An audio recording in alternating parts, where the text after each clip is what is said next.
చదువు లేదు. ఏ తమ్ముడు చెప్పునా. మన ఖర్చులకు కానీ డబ్బులు లేకుండా అయిపోతుంది. ఏం చేస్తే బాగుంటుందంట? జాబ్ చేద్దామంటే బయట జాబులు లేవు. ఏది మన పరిస్థితి అర్థమే కాకుంది. డబ్బులు లేకుండా చాలా ఇబ్బంది అయిపోతుంది నా. లే నిన్న 2 గొర్రెలు ఎత్తపోయినారు. ఈ పొద్దుగా మీరేనా ఎత్తపోయికి వచ్చిండేది? ఎట్లా కనపడతాను మీకే? గొర్రెలతో వాళ్ళ మధ్య కనిపిస్తానమ్మా నీకే? నా లేదులేనా, ఎవరో ఎత్తపోయినారు మీరే అనుకున్నా. సారీ లేనా.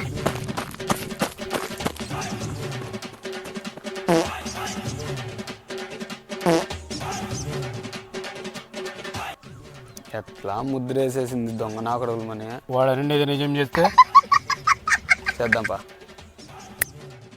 ఏ మీ నాయనకి ఫోన్ చేసి 10 లక్షలు లెక్క అడుగు. అన్న మాకు మా నాన్న లేడన్నా. అయితే మీ అమ్మాయికి ఫోన్ చేయి. నాకు మా అమ్మ కూడా లేదన్నా, అనాదిని.